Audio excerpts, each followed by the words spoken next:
Hello dear students, welcome back to the channel.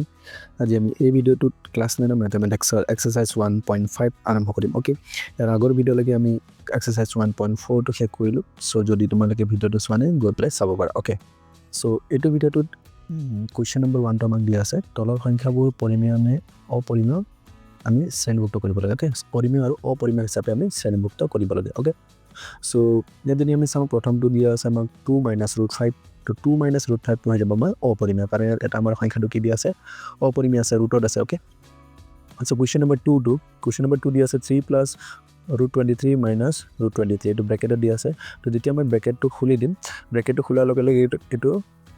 Plus √23 আৰু minus √23 দুটা কি হৈ যাব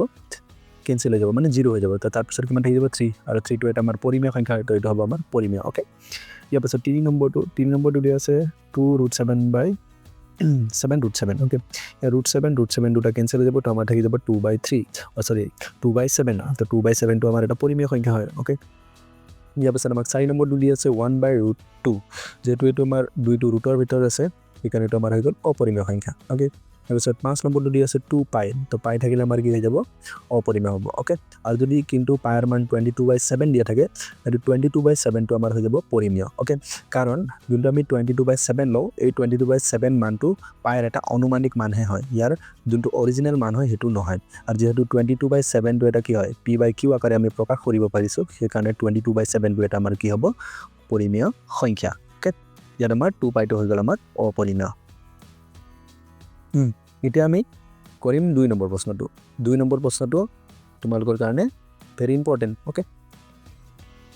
ইয়াত আমাৰ 2 নম্বৰ প্ৰশ্নটো দিয়া আছে 1 নম্বৰটো 3 + √3 হোল ইনটু 2 + √2। তো এটা আমাৰ কি হৈ আছে দুটা পূৰণ হৈ আছে, তো এইটো আমি এতিয়া পূৰণ কৰিব লাগিব। ওকে,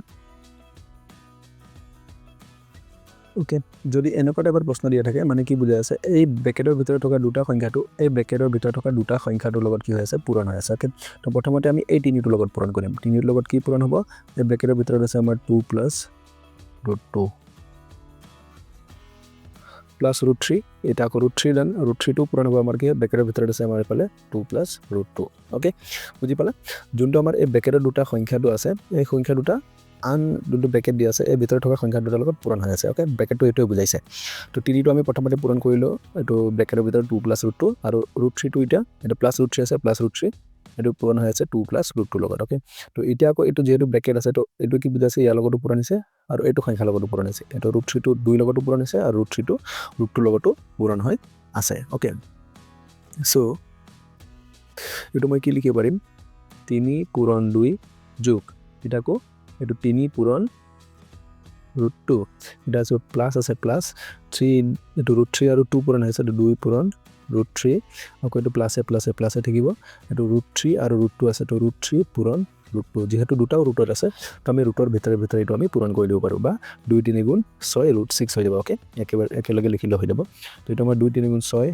যোগ, এটা আমাৰ যেহেতু এইটো এটা ৰুটত আছে, এটা ৰুটত নাই, তো আমাৰ 3 √2 থাকি যাব, প্লাস এইটো হৈ যাব আমাৰ 2 √3, আকৌ এইটো কিমান যাব 2 × 3 = 6 ৰুটৰ ভিতৰত 6। ওকে, তো এইটো হৈ যাব আমাৰ এই প্ৰশ্নটোৰ উত্তৰ। ওকে, ইয়াৰ পিছত আমি 2 নম্বৰটো চাম। 2 নম্বৰটো দিয়া আছে আমাক 3 + √3 3 - √3 3 + √3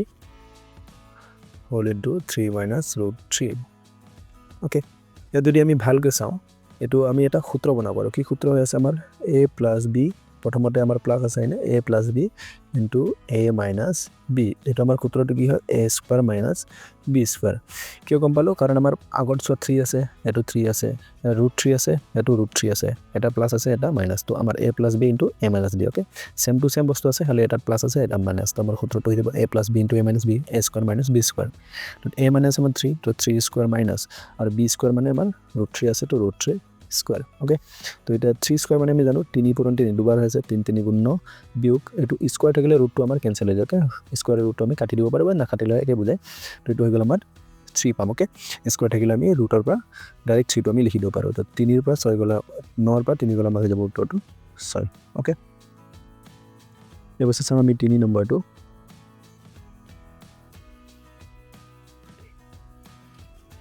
ওকে, এটা এইটো সূত্ৰত আহি গ'ল a + b whole square a + b whole square মানে তোমালোকে জানাই চাগে নহয় জানো a + b হোল স্কয়াৰ হৈ গ'ল আমাৰ a square + 2b + b square তো এৰ আমি কি লিখিব পাৰিম এটো a ঠাইত আছে আমাৰ √5 √5 স্কয়াৰ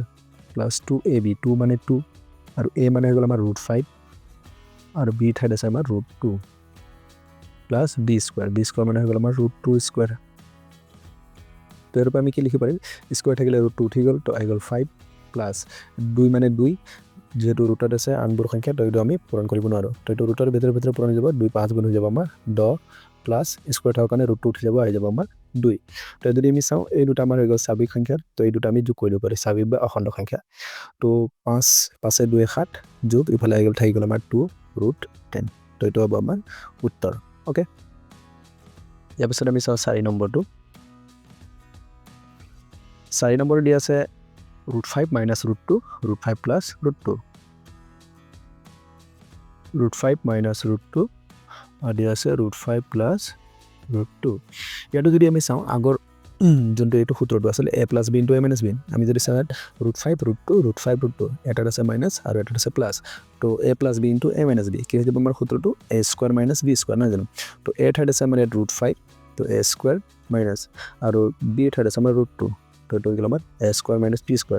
তো স্কয়াৰ থাকাৰ কাৰণে আমাৰ ৰুট উঠি গ'ল তো আহি যাব 5 ইফালে স্কয়াৰ থাকাৰ কাৰণে ৰুট উঠি গ'ল আহি যাব 2 তো 5 ৰ পৰা 2 গ'লে আমাৰ আহি যাব 3 ওকে তো আমাৰ উত্তৰটো হৈ গ'ল আমাৰ 3 এতিয়া আমি 5 নম্বৰটো চাম 5 নম্বৰটো আমাক দি আছে 3√5 - 4√3 3√5 - 4√3 ওকে 3√5 - 4√3 হোল স্কয়াৰ ওকে এটা আমাৰ এটো কি সূত্ৰ হৈ গ'ল এটো আমাৰ a - b হোল স্কয়াৰ এটা আমাৰ a - b হোল স্কয়াৰ সূত্ৰটো কি হয় a² - 2ab + b² হয়নে তোমালোকে নিশ্চয় জানা চাগে যদি নাজানা তেন্তে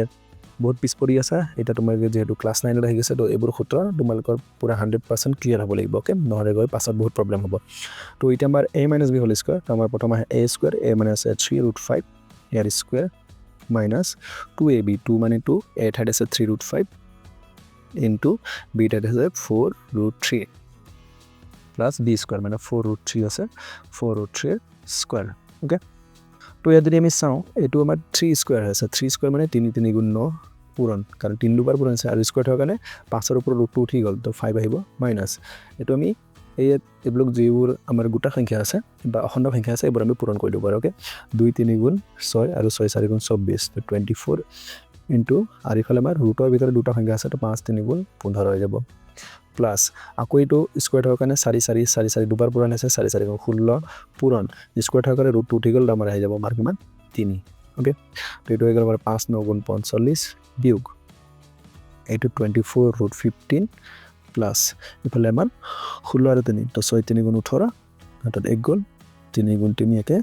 4 তো হৈ যাব আমাৰ 48 ওকে এটা যদি আমি চাওঁ এই দুটা আমাৰ অখণ্ড সংখ্যা এই দুটা আমি যোগ কৰিব পাৰো তো 45 আৰু 48 যোগ কৰিলে কিমান হ'ব আমাৰ 45 45 90 হয় আৰু ইফালে 3 হৈ যাব আমাৰ 93 minus 24√15 ওকে তো এইটো হৈ যাব আমাৰ ইয়াৰ শুদ্ধ উত্তৰ ইয়াৰ পিছত আমি নেক্সট চাম 6 নম্বৰটো 6 নম্বৰটো দি আছে √7 - 6 √7 - 6 হোল ইনটু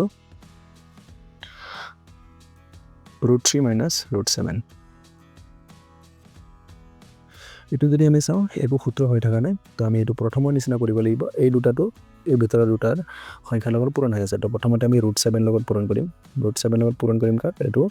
√3 - √7 আকৌ ইফালে মাইনাস 6 ৰ লগত এটা -6 ৰ লগত এইটো পূৰণ হ'ব √3 - √7 ওকে তো যদি একো সূত্ৰত নাযায় তেতিয়া আমি এনেকৈ কৰিব লাগিব এটা √7 আৰু √3 পূৰণ হ'ব তো √7 into √3 into plus minus minus আকৌ √7 into √7 তো √7 into √7 মানে √7 ৰ স্কয়াৰ মাইনাস আকৌ এইটো 6 into √3 তো হৈ যাব আমাৰ 6√3 এটো মাইনাস মাইনাস প্লাস 6 আৰু √7 পূৰণলে 6√7 ওকে তো এইটো আমাৰ হৈ যাব যে দুটা ৰুট আছে ৰুটৰ এটা পূৰণ কৰি দিব পাৰো 7 3 গুণ 21 মাইনাস স্কয়াৰ থাকাৰ কাৰণে ৰুট উঠি গ'ল আমাৰ হৈ যাব 7 মাইনাস এটো 6√3 প্লাস এফালে 6√7 ওকে এতিয়া আমি যদি চাওঁ ইয়াত আমি কি কৰিব পাৰিম এতিয়া আমি ইয়াত একো কৰিব নোৱাৰোঁ ওকে তো আমাৰ এনেকৈ থাকি যাব বা আমি ৰুট থকা সংখ্যাকেইটা আমি আগত লিখি ল'ব পাৰোঁ অলপ মিলাই পেলাই লিখি দিব পাৰোঁ 21 minus 6 root 3 plus 6 root 7 আৰু এই 7টো মই শেষত লৈ যাম ওকে এইটো নিলে হ'ব উত্তৰটো এইটোৱে ওকে এইটো লিখিলে হ'ল এইটো লিখিলে হ'ল ওকে নিজৰ মতে মিলাই পেলাই লিখিলে হৈ গ'ল ইয়াৰ পাছত আমি 7 নম্বৰটো কৰিম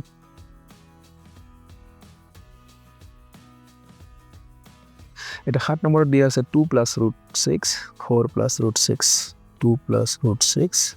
whole into 4 plus root 6 okay so এটা আমাৰ এটা বস্তু মিলি আছে এটো root 6 মিলি আছে আগৰ দুটা মিলা নাই তো এটা আমি কোনটো সূত্ৰ পাব পাৰো x plus a into x plus b ইয়াত আমি যদি চাওঁ x টো মিলি আছে বাকি দুটা a b টো মিলা নাই তো এইটো সূত্ৰটো আমাৰ কি হয় x square plus ব্ৰেকেটৰ ভিতৰত a plus b whole into x plus d হয় ab okay so ইয়াত আমাৰ যোনটো প্ৰথমটো আছে এটো x নহয় এটা আমাৰ x কি হয় root 6 হয় okay কাৰণ root 6 মিলি আছে তো আমাৰ সূত্ৰটো হৈ যাব ইয়াত x square মানে root 6 ৰ whole square plus at a plus b মানে কোনটো বুজাইছে 2 আৰু 4 তো 2 plus 4 আৰু ইয়াত x ৰ ঠাইত কোনে বুজাইছে root 6 তো root 6 আৰু কি হ'ব plus ab মানে 2 into 4 তো 2 into 4 okay so ইয়াত আমাৰ কি হ'ব স্কয়াৰ হ'ব মানে root 2 ঠিক হ'ল 6 plus এটো 2 আৰু 4 যোগ হ'লে যাব 6 তো 6 root 6 okay plus 4 দুগুণ 8 তো আমাৰ 6 আৰু 8 কো আমি যোগ কৰি দিব পাৰো 6 এটা আমাৰ হৈ যাব 14 plus 6 root 6 okay তো এটো হৈ যাব আমাৰ ইয়াৰ শুদ্ধ উত্তৰ okay so আজিৰ কাৰণে ইমানে ইয়াৰ নেক্সট ভিডিঅ'ত আমি ইয়াৰ পাছৰ ভিডিঅ'বোৰ